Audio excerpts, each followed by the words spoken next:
What happens like to this podcast, right? Someone wants to come along and it's like the Beatles back catalog. They're like, okay, we want to license the Identity at the Center podcast. You and I have both asked on, what happens to this thing that we've been doing for the last 5 years? It's just going to live out there somewhere, I imagine. We hope it lives out there. I mean, like you said in the beginning, you did this because you wanted to be able to share this information and share that long history about identity into the future. So I hope it continues living on, but I don't know. I don't know that anybody knows, and that's part of the problem that we're dealing with. So you mentioned a working group is that you need people to be a part of it. So how does somebody become, if somebody out there is really interested in working on this problem, how do they get involved? It's really easy. OpenID Foundation. I thought you were going to say die. No. Wow. We need test subjects. That would be hard mode. Okay, let's not do that. Let's not go there yet.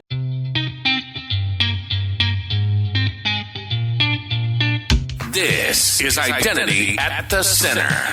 If it has anything to do with IAM, this is the go-to podcast.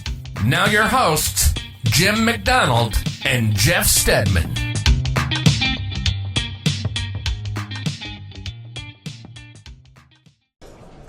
Welcome to the Identity at the Center podcast. I'm Jeff, and that's Jim. Hey, Jim. Hey, Jeff, how are you? Oh, not so bad. Yourself? Doing great. We're at the conference here in Carlsbad. Carlsbad, California. Yeah, California. You're in a safe place. Your name is Jim.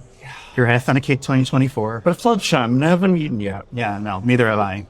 We're probably going to forego lunch in favor of recording, but yes, we're here at Authenticate 2024. We're in the expo hall, so we're not hiding the fact that we're in the corner over here, but definitely want to give a shout out to the Fight Alliance for hooking us up with a spot, the production crew for actually giving us microphones and speakers, so if people are wandering by, they can actually hear us.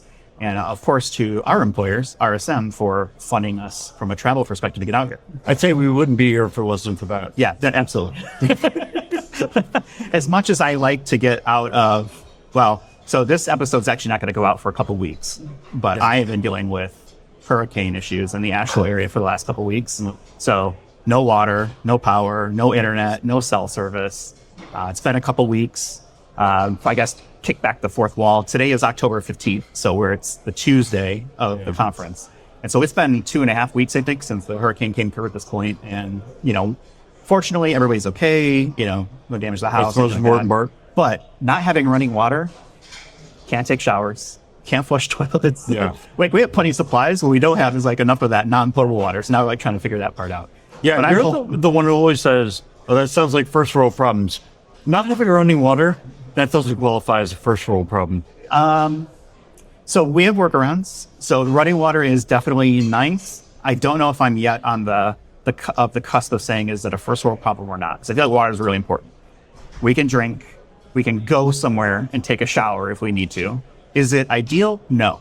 But we are surviving. And I'm hopeful that by the time I get back from this trip, hopefully water will be restored or close to being restored. Yeah, and obviously thinking about all the people who are less fortunate. Yeah. Oh, yeah, for sure. I mean, if you've seen pictures on the internet of the Asheville, North Carolina area, it's just widespread, just devastation everywhere. It's really kind of sad because there's a lot of folks. Now who's bringing the show down? Yeah, that's true. But the show did go on while I was with Disconnected. You actually recorded a couple episodes. The show must go on. That's right. And I edited them in my car underneath a T-Mobile cell tower, so that I get internet connectivity. So that was a lot of fun. But yeah, so here we are, Authenticate 2024. We just came off of doing a FIDO feud keynote thing yesterday on the stage, which I had a lot of fun doing. Yeah, hopefully people in the audience had half as good a time as we did on stage. I was not aware that someone was going to bring up a bottle of tequila and start doing shots while we're doing the game. That was Christian. No. Yeah. So if you missed it live, we are trying to turn it into an episode. I'm not sure if it's already aired at this point for us or if it'll air after this, but I am trying to turn it into an episode, get the audio and the video files from the production team here. But it was a lot of fun. We have to do that again. It was a huge hit. I mean, I had so many people saying they wanted more. They wanted it to continue and have more families come up and do the game show in front of everybody. And so that's a sign it went well. Yeah. So maybe we can do that at Gartner in a couple of weeks. We're going to be there. We've actually got a discount code. If you use the code IDAC375, you get, guess what? $375 off of your registration. It's a very clever code. We'll have a link in our show notes for people to check that out. But that's in Grapevine, Texas. That's in early December. Jim, you and I are going to be there. I think we're doing something. You signed us up to do something. Yeah. So we'll figure it out, what it is that we're doing. We're doing a case study. A case study. Okay, that's it. All right. I guess we'll figure it out live. As far as today goes, we're going to talk about death. Oh man, Yeah, you're really bringing things up today. Right. Death and the digital state. I want to introduce our guest today, Dean Saxe. He's the principal engineer, Office of the CTO at Beyond Identity. He's the co-chair of the FIDO Alliance Enterprise Deployment Working Group, and he's also the chair of the OpenID Foundation Death and the Digital Estate Community Group. Welcome to Identity at the Center, Dean. Thank you for having me, guys. I appreciate the opportunity to be here today. You know, this has been a long time coming. We've known each other for a while, and it's surprising this is the first time we've actually gotten you on. And you know what better uplifting story than to talk about death? I wish I could be here to talk about other things, but, we'll take this opportunity while we have it. Moving out of Amazon, I have a little bit more freedom to be open and talk and do these podcasts and things. And so it's a great opportunity. I'm happy to be here with you guys today. I'm glad you're able to take the time. When you shared this topic with me, I think it was probably at Deniverse. Maybe it was around that. Yes. I was like, yes, I want to do that because I have stories about this myself. I look forward to hearing those stories. But it's something, unfortunately, we have to figure out, right? As a society, but also as a industry from an identity perspective. But before we get too far, it's your first time here. It is. We got to ask you about your identity background. How did you get into the world of IAM? Is it something that you chose, or did it choose you? It chose me. Funny enough, I didn't realize it, but back in the early 2000s, I was working in banking and banking software, business banking software. And I wrote an SSO service at that time to the specs of the customer, and then found a vulnerability where we were passing the account number in the query string of the URL, and it was encrypted, but we were also passing the IV in the query string of the URL, and quickly realized, well, if I manipulate the IV, I can actually manipulate what gets decrypted, and now I can move money into a different account, and that's a lot of fun. This sounds like an Office Space type of situation. It was fractions of a penny. Not quite slicing the salami, but it was fun. So fast forward a number of years, I did software security consulting, web hacking, other kinds of things for a number of years at Foundstone Professional Services. And in 2009, I landed at the Gates Foundation, moved my family to Seattle, and spent a number of years working there. And it was maybe 2010, I think, when I went to my first Gartner Identity Conference, I believe down in San Diego. And I saw people like Ian Glazer on stage and was like, wow, really interesting set of topics, and spent a couple of years at the Gates Foundation working in the realm of identity. In 2013, right at the end of 2013, I moved to Amazon, where I worked in retail, and I, for a little while, was a technical program manager for the Active Directory service that runs all of Amazon's internal Active Directory. And then eventually became a security manager, and then decided management is not for me, and went back to being an IC as a security engineer, where really my focus was 100% on identity. We founded an internal team to focus on the identity of Amazonians. That led me to meet Sarah Cicchetti, because I tried to hire Sarah to join my team, because I thought, wow, this person looks really smart, need to hire her. Got on a phone call and realized really quickly, this is not going to work. You are too smart for this job. But we became fast friends. And in 2016, I went to my first EIC conference in Berlin. Nope, not Berlin. Sorry, it was Munich at the time, or Unterschleißheim, which is not Munich. And then 2016, went to my first Identiverse, where Sarah got me on stage for the first time in a panel. And then it's been, going on from there.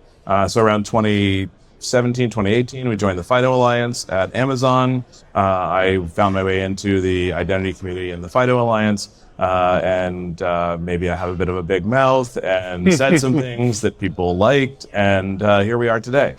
At least you said things that people liked. Right? Well, I also said things that people didn't like. But sometimes saying the thing that people don't like, but saying the right thing and doing the right thing for the people that we impact is the right way to move forward. And I strongly believe that, what we do impacts the lives of individuals every day. And it's really important to be clear about that fact and clear about the impact that the choices that we make as individuals, as companies, as standards developers, it impacts people, and we need to make choices that are good for other people and think about their privacy, their security, not just usability or how fast I can log in. I mean, those are great things and those are great metrics, but if we don't protect the security of those individuals, or we do things that maybe give them a false sense of security, then that's a bad thing, and we need to avoid that. So now you're with Beyond Identity. That's right. Give me a little bit of an overview of what that is. And I know we're going to probably talk about this in a future episode maybe, but just give me the elevator story. So the elevator pitch, and the reason I joined Beyond Identity is, as you know, I've been a strong critic of synchronized passkeys because I don't think they're useful for all use cases. They're a great password replacement, but passwords aren't really enough. And passkeys, synced passkeys, in many cases aren't really enough either. So Beyond Identity offers a device-bound credential bound into a TPM, a trusted execution environment T, or a secure element that doesn't leave the device. It provably doesn't leave the device. And that was what attracted me to Beyond Identity, because particularly in the enterprise space, that is a really critical component for secure enterprises. And I have the pleasure of working with Monty Weissman, who I've worked with in the FIDO Alliance for 2 years now. And he is one of the fathers of the TPM. He was there in Trusted Computing Group 25 years ago when TCG was founded. I don't think it was called TCG at the time, and did the work to establish what we now call the TPM. And so there's a deep, deep pedigree of security in Beyond Identity, and joining that was really super exciting for me.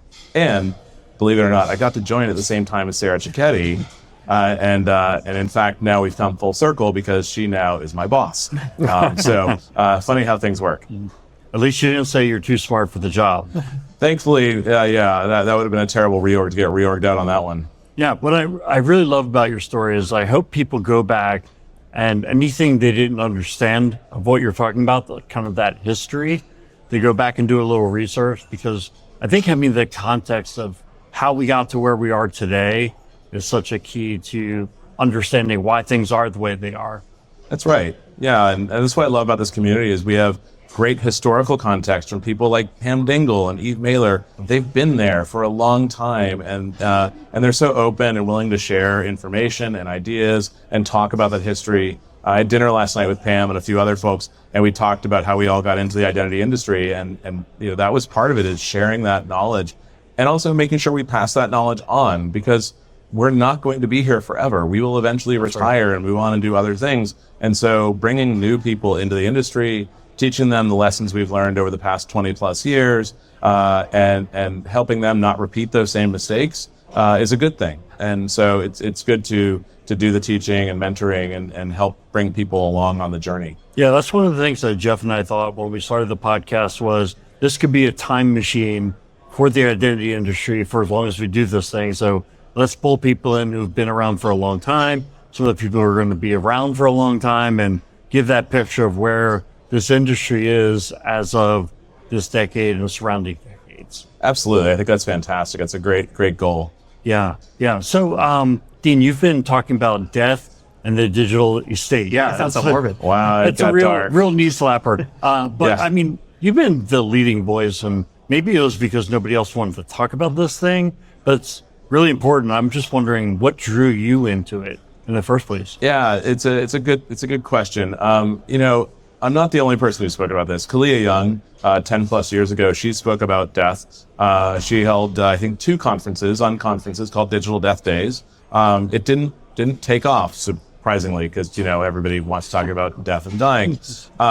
And I should clarify, when we talk about death in this context, we're not just talking about death in the sense of you are deceased, but also losing control of your own ability to manage your own digital estate. So if you're incapacitated in some way, that falls into this bucket as well. It's much easier to talk about death in the digital estate than death and incapacitation and the digital estate. So we've sort of shortened it.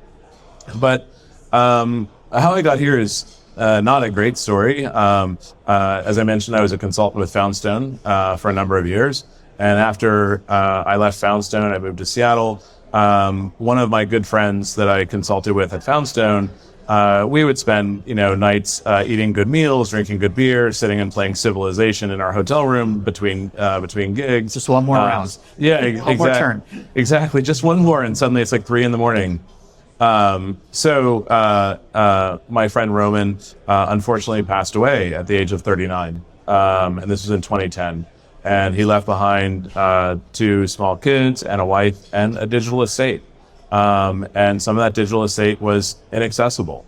And that was really what got me started on this journey. I spent a lot of time thinking about the idea of how do we deal with this problem? And initially, my solutions were pretty rough. I wasn't yet in the identity industry, or I was early in my identity career. And so the solutions really involved the concept of a dead man switch. And so if you're familiar with like a train and what a dead man switch is, the train conductor will step on a switch on the floor, and as long as he or she is stepping on that switch, the train can move forward. Pressure comes off the switch, and the train comes to a stop. Now, that's an imperfect solution too, because if the conductor happens to pass out and fall on the switch remains depressed and the train goes on. So now there's things like vigilance systems where an alarm goes off and the conductor has to hit a button to acknowledge that. And so it's evolved over time, but the basic idea is where I started. And so I thought, what if there was a dead man switch for our digital accounts where when you don't check in after a period of time, say 90 days, it releases all of your digital credentials, your passwords at the time, because that's pretty much what we were using, to your friends, your family, your loved ones, whomever it is that you decide to do that with. The problem is, as of last year, 2023, there was a study done that showed in America, only about 35% of users are using password managers. And that is a really low number, and that makes it challenging for that to be a successful mechanism. So fast forward a number of years from Roman's passing, and I found myself in Berlin in 2022 at EIC. We had just talked about passkeys being released. Synchronized passkeys came out earlier that year. I saw the writing on the wall with, hey, everyone's going to get better credentials. More people are going to have credential managers, and kind of saw where things were going. But I also saw things coming like mobile driver's licenses and verifiable credentials, and realized as the credentials got better and as they became bound more tightly to an individual human, it was going to be harder and harder to turn those credentials over. We couldn't just have a dead man switch. And so in Berlin in May of 2022, I had dinner and drinks and wound up at the Hilton Hotel in Berlin with Andrew Shikyar from the FIDO Alliance, Khaled Zaki from AWS, Tim Capali, then Microsoft, now at Okta, and Vittorio Bertocci. And late into the night, we were talking, and I brought up this idea of a dead man switch for your digital accounts. And Tim, being Tim, named it Dean's Death Service. And so DDS became sort of the joke, but we all agreed something needed to happen, but we didn't know how to make it happen. And nothing did happen. And so fast forward to last year, the summer of last year, it was in July, when Vittorio called me and let me know that he was sick. And when Vittorio passed on October 7th last year, a week later, I found myself at IIW, and I led a session at IIW about death. And a week after that, I found myself right here in California, in Carlsbad, at this hotel. And amongst our shared grief and stories, we talked earnestly about creating something out of this. And that was really where Death in the Digital Estate came from. And later spent some time talking to Gail Hodges at OpenID Foundation across the winter and across IIW in the spring. And that led us to charter Death in the Digital Estate just last month. And we will have our first meeting in just a couple of weeks on the 15th, I believe, of November, 7 a.m. Pacific. I'll have to check the calendar and make sure I got that right, but I think that's right. So check the OpenID Foundation calendar and you can find the details on that. So great that you brought up Vittorio's name. I mean, what a great human being he was. He was. And, I work hard not to make this about Vittorio, because it's not about Vittorio, it's about all of us, because all of us are going to die. Yep. And most of us, most humans will have some sort of digital estate. And there's the bits that you know about, like the photos and the social media posts, but then there's all the digital emissions that you leave behind, or digital exhaust, I think maybe Eve calls it, where you're being tracked for advertising or whatever purposes. And all of that falls into what we consider your digital estate. And we need ways to deal with that that respect the humans that are involved. I'm interested to know kind of what is the scope of the digital estate, because in my mind, very simple thinking 5-10 years ago was much more simple. URLs, usernames, and passwords. You could put them in a notepad. That's right. And pass them on if you at least like knew you were going to pass away soon or something like that. But we're here at a conference where we're talking about like killing the password and shifting much more to something you are. You know, the biometrics-based authentication is what a lot of this is going to turn into. That's what right. Does that look like? Well, you know, it's challenging, and one of the things Eve Mailer, who's been a great supporter of this work and really helped me think through a lot of this, she really is advocating for delegation, and I think delegation is the right mechanism moving forward. But we first need to define like what it is that is your digital estate, what is in scope, and what is out of scope. And I can talk very clearly about things that are out of scope, because things like financial data, particularly here in the US, we have laws like, I believe it's called RUFADA, that control how your financial assets are dealt with after death. That doesn't include your cryptocurrency. And I did actually speak to a lawyer who told me that she advises off the record her clients go figure out how to get that cryptocurrency, white hat, black hat, whatever it takes, go get it, which is super scary.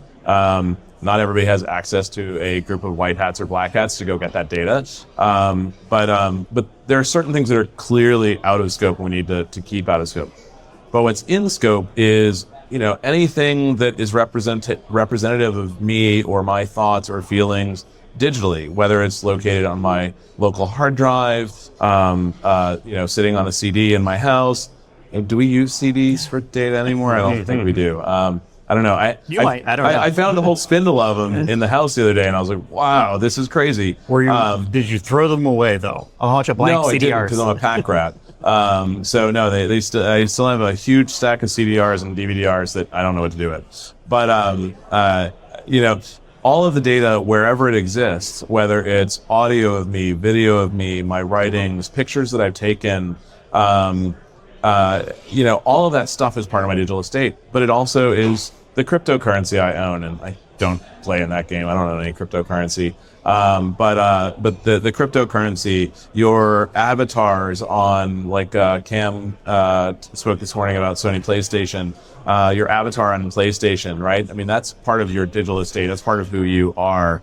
So there's lots of things, right? There's an entire library of things, but then there's things that go beyond that, because we don't know what's going to be created in the next 5 years or 10 years. And so when I think about a digital estate, it includes things that we as humans haven't developed yet or are on the verge of developing.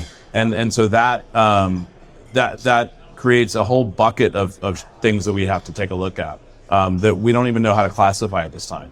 Yeah, one thing I was thinking about was photos, because we very infrequently go and get prints of photos anymore. We think, oh, we've got them on. Some people do Facebook, other people do Google Photos or wherever people are storing them. If you lost those photos, I mean, those are family heirlooms. You look back when you have photos of your grandparents or you know, people long ago in your family who haven't been with us. Losing those photos would be a huge deal. You want to be able to pass those on for generations. So I think that's an important one. Yeah, we no longer have the shoebox of photos stuffed under the bed, right? Now that shoebox of photos is stuffed into somebody else's computer in the cloud. And it's one of the things I think about with my own digital estate. Like I was talking to some folks this weekend about it and recognized that I don't have a backup of all of that. Like I don't have an offline backup or maintain offline backups of my writings and other things. And I probably need to, because someday it's going to go away. So I mentioned RUFADA, the law that controls like financial assets in the US. One of the things that happens when you die is your credit cards and your bank accounts get frozen. And so what happens to the Google Cloud account that I have that runs a domain for my family, that has all of our email, our calendars, our notes, etc., or my iCloud account that has all of our photos? What happens to all of that when I die? and those credit cards are no longer chargeable. And suddenly Apple's like, well, got to shut your stuff down. That's right. And I could set up a legacy contact. And that's available through Facebook and Apple and other kinds of services. But it's there's a lot of activation energy that goes into actually thinking about that and doing that, frankly, I'm imperfect and human. It's been hard to overcome, and I haven't done that. Yeah, but I need to. What I hear you talking about is that you rely on these services, say your Apple Cloud or Google Cloud, to store all these files, and you have to pay, even if it's as low as $1.99 a month, your credit card gets frozen. You don't pay that bill for whatever number of days. They just delete it, right? Is there a way to even restore it? I mean, that's the thought that needs to go into it. It is, and Ian Glazer and I were chatting, and he was helpful and pointed out something about legacy contacts.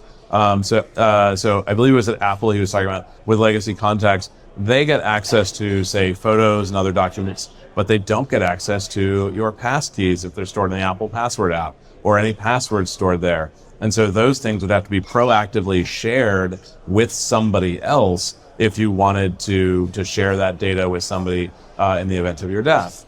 So there's so much to think about here. And, you know, as someone who's thinking about this a lot these days, and it's not something I enjoy thinking about, but it's the reality, it's near impossible to think about all the implications of what happens in the days to weeks to months after I die, when my family is going to be grieving and not in the state of mind to deal with all of this stuff in that short time frame before things start getting deleted, removed from services, etc., and may never be recoverable again. Well, I think part of the discussion also needs to be about I don't have the audio for me. there also needs to be some discussion around the your wishes. How do you want to be received after you pass, right? So the story that I was thinking of when you mentioned this was my father. If you search for Jeff Stedman on LinkedIn, he has a profile there. It's been inactive for 12, 14 years ago since he passed, but it's still out there in the void of LinkedIn, in this case, of there's this profile. How should we treat things like that? How do we mark things as closed or, gone or whatever, things like that? And, are there ways to approach that? I don't know that I have a specific way to approach it. I will tell you that, speaking of LinkedIn, I before I did the Identiverse presentation that I did the keynote earlier this year, I found on LinkedIn a person whose job change or job update said, so-and-so is now deceased at none. And I was like, wow, that is a terrible, terrible way to represent somebody in death. Yeah, is that how you want to find out? Right, it's not how I want to find out that someone I know professionally has passed away. But what was even weirder is people liked that job update because it was a job update, and I'm sure people are just blindly clicking through and liking this, and it was like, who likes this thing? So I think, as we talk about death in the digital estate, I wrote down 3 of our organizing principles, because we need to organize around treating humans as humans, but that means we need to organize around principles of respect, because not every culture, every religion, every person treats death in the same way. And so I don't know how someone else's religion or culture treats death, and I don't want to state they should do things in a certain way. I don't think that's my place. I don't think that's anyone's place. I think it's a very personal set of choices. But also, we have an organizing principle of empowerment through consent. And someone challenged me on the word consent and said it should be choice. And I strongly believe that that's actually an accurate statement, that we empower people by giving them choices as to what they wish to happen to their data. And so that may mean, people are weird, and you've got a private stash of photos that you don't want anyone to see. You certainly don't want your kids or grandkids to see them. Maybe you want all that stuff deleted, or maybe you want some personal writings, like a personal diary, deleted. Maybe you want to archive your blog for posterity, or maybe you want to save it for some future date. Maybe you wish to delete your Facebook profile, your LinkedIn profile, or maybe you wish to make updates which are more personal and reflect the wishes and the choices of the individual. And so empowerment through either consent or choice or potentially both is really important. But that also means being able to delegate that access to somebody to maybe do those updates on your behalf. And then the third organizing principle was around interoperability and accessibility, because it's not good enough to be able to do this at one service at a time. We need a control plane. We need our own digital control plane to be able to determine or state our wishes in a way that makes sense, and enforces that set of choices or that consent that we are pre-authorizing someone to do things on our behalf. So what do you feel is the right way for the industry to go about managing this? Is it individual's responsibility? Is it each company's responsibility? Should we have some kind of regulation? Or is it estate planners have to kind of come up to speed on including digital assets? Have you given thought to how this should be fixed? Well, I'll answer your question with one word. Yes. Yes to all of the above. But it's really not as simple as that, I don't think, because we need fine-grained controls to do this. Gail Hodges pointed out to me the history of a living will and a power of attorney for, when you are unable to make medical decisions on your own behalf. And I did a little bit of research on it, thanks to Gail. And the idea of a living will came about in the late 60s. And the reason for it was, in the late 60s, medical care was getting significantly better. And what it meant was that doctors, nurses could prolong people's lives when they were in a near-death situation.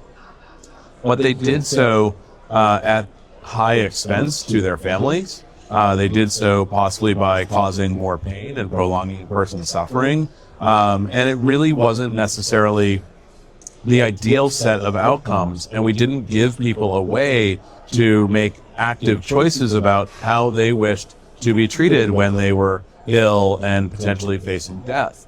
And so it was out of that came in the late 60s and through the 70s the concept of a living will, where you choose actively what you wish to occur in certain situations. And I certainly have a living will. My wife has a living will. It was part of our estate planning. And really, everyone should have one. Do you believe that? I think everyone should have one. But maybe what we need is to recognize that now, in this era, in this time on the internet, and I've been on the internet for way more years than I care to count, but it's north of 35, I think now. Now I realize that we need something like that for internet denizens to be able to make those active decisions. And in the same way a living will states your wishes or your choices about what you wish to happen to certain things, we should have a sort of a living will for your digital assets.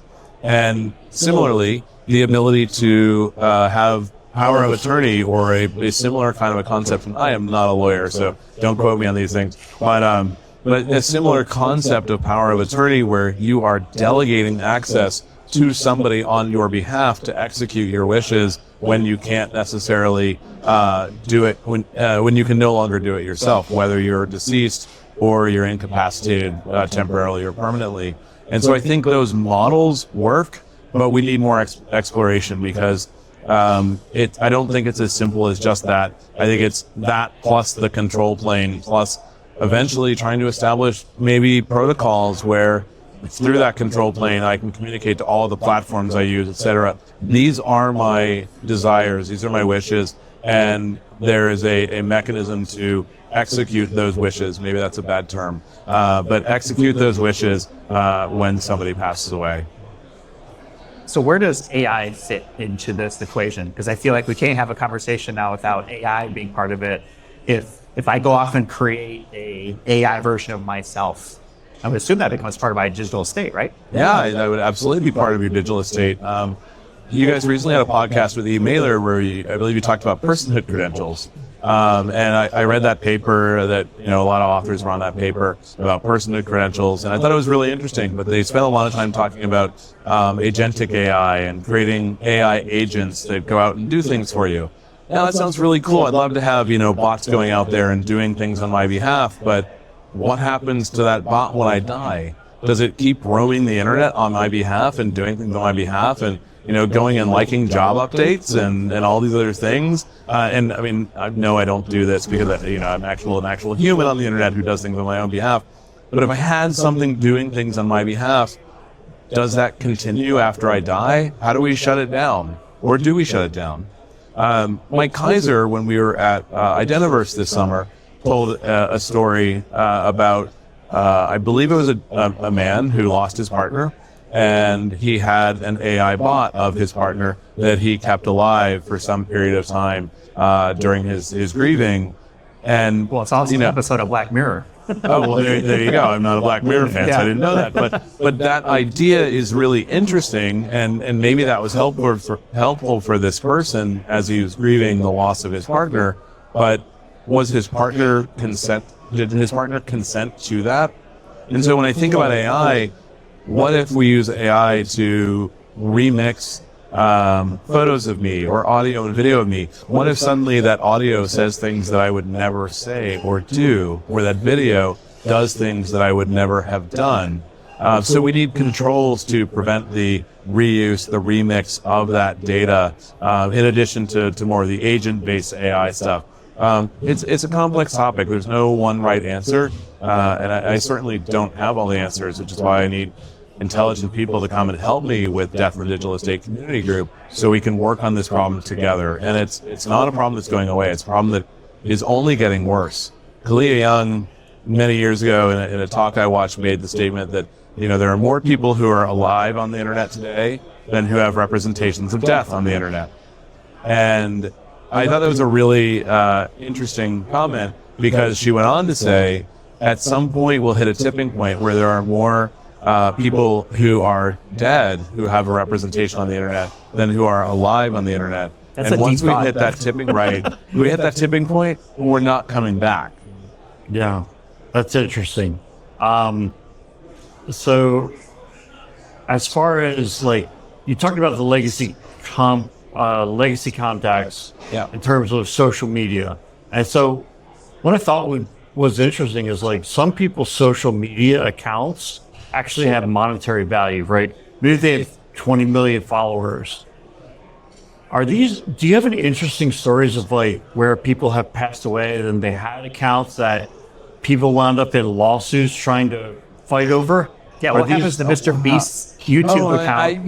It's so funny that you bring up Mr. Beast. I had lunch with Sarah Cicchetti and my team last week, and somehow the topic of Mr. Beast came up, and I said, who? Yeah. And she's like, no, really, you know who that is, right? I'm like, no. She's like, text your daughter. She knows who that is. And my daughter's 16. I text her, and of course, she's like, of course I know who that is, Dad. And then I talked to my son, who's 9. He's like, of course I know who that is, Dad. So I am apparently the uncool dad. But no, I don't have any stories, but it would be interesting to know that, because certainly the work that I've done around account recovery, I have seen instances where somebody, maybe a partner in a company, has died, and then how does that organization recover access to that partner's accounts, or maybe it's the domain name or whatever. And I mean, my domains that I think about this, how does my family recover access to those domain names? I think that expands when we talk about the monetary value of a Mr. Beast or whatever other internet star. I don't know,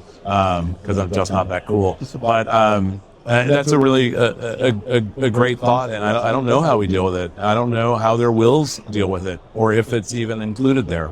Well, what happens to this podcast, right? Someone wants to come along, and it's like the Beatles back catalog. They're like, okay, we want to license the Identity at the Center podcast. You and I have both asked on, what happens to this thing that we've been doing for the last 5 years? It's just going to live out there somewhere, I imagine. We hope it lives out there. I mean, like you said in the beginning, you did this because you wanted to be able to share this information and share that long history about identity into the future. So yeah, I hope it continues living on, but I don't know. I don't know that anybody knows, and that's part of the problem that we're dealing with. So you mentioned a working group, is that you need people to be a part of it. So how does somebody become, if somebody out there is really interested in working on this problem, how do they get involved? It's really easy. OpenID Foundation. I thought you were going to say die. No. Wow. That would We need test subjects. that would be hard mode. Okay, let's not do that. Let's not go there yet. So through the OpenID Foundation, we chartered a community group. No IPR agreements required. We're not going to create any IP.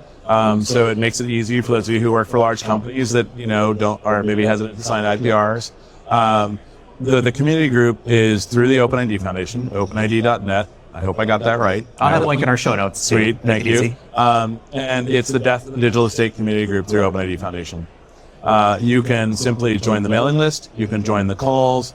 We are working on what is known as a participation agreement. So it's a legal participation agreement that you have to sign. That will come in due course. It should be happening in the next couple of weeks here. And simply join and show up.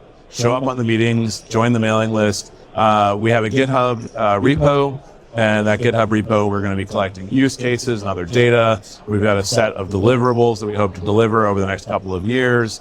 And it's through that mechanism of regular Zoom calls that we will move this work forward.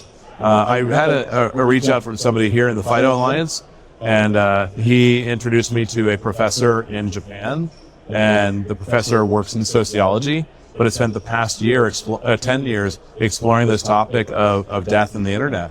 And he was very interested. He immediately joined the mailing list, and I look forward to getting his feedback and from his research, because I believe we need those academics to come in and help us, as well as lawyers and technologists and identity people. And everybody has a role to play. So I look forward to everyone joining us, you guys, and the folks here at the conference today, and your listeners, because this is a case where, if you want to go fast, go alone, but we don't want to go fast. We want to go far. And to go far, we need to go together. And I need lots of people to help me with this, because I don't have all the answers. I don't even know that I have all the questions to ask. That's right. And so it's up to us as a community to move this work forward and develop this work. It's fine. This is how this industry works, right? There's this idea, and then it starts to get shared, and then people start to put their heads together, and then the next thing you know, you've got SAML or XML or JavaScript, right? This is how hopefully it not starts. JavaScript. I mean, that had a rough history. Right, yeah. But this is how this sort of thing starts, which is really interesting. I'd be curious to see what are the cultural implications of this, because we approach it from probably an American point of view. Right. It might have a completely different meaning or in different contexts, right, around the world, and what the expectations are of how should this be approached from a human perspective, and not just this is what America says, right? Right. And that's why we need a broad coalition of people who represent lots of different cultures, lots of different religions. I have my own set of beliefs, which are unimportant for the conversation, but they're probably different than yours, and that's okay. But we need to respect that everyone's belief set is different, and how they treat this topic is going to be different. And to do that effectively, we need a broad-based set of people to come and help define this for us, and not define hard controls in a way that is heavily influenced by our very Western perspective or American perspective, but rather develop controls that are flexible and work for people from all different religions, all different countries, and that's going to be, frankly, it's going to be difficult, right? I don't know how we will do that successfully, but we will make every effort to be as inclusive as possible in how we approach this topic. Well, I definitely want to check in and get milestones. So open invite. As this thing progresses and there's things that you feel like, hey, the world needs to know about this, come back on, let's talk about it. I'd love to. And try to drive some more awareness from it and get it out there, right? People need to be aware that this is something that is being thought about. More heads, right? It's a marathon. I don't know if this is ever done, right? I think there's probably iterations, I would imagine, of what the definition of a digital estate means and what should happen, and all the things they haven't thought about or invented yet need to be accounted for as part of this. Well, we need those academics who have worked in this space, and I know there's a person in the UK who did a thesis on this idea. I mentioned the professor in Japan. And so we need to start pulling in some of those resources as well. And, that's where having friends in this community who can help identify those people and help draw them in to help with the work is going to be so critically important to getting this done. Well, let's lighten the mood a little bit. Please. Wrap this up with a little bit of a lighter note. I know you're a board game aficionado. I don't want to say it's like an enthusiast, expert, yeah. et cetera. What's your favorite board game of all time? Probably my favorite of all time. Man, that's a tough one. There's a lot that I like. So I'll tell you what I've... And you can be loose with your interpretation of board game, well, right? I'll tell you what I've been playing a lot lately. I play a fair number of board games with my son. He'll be 10 in about a week, actually. Before the show airs, he'll have turned 10.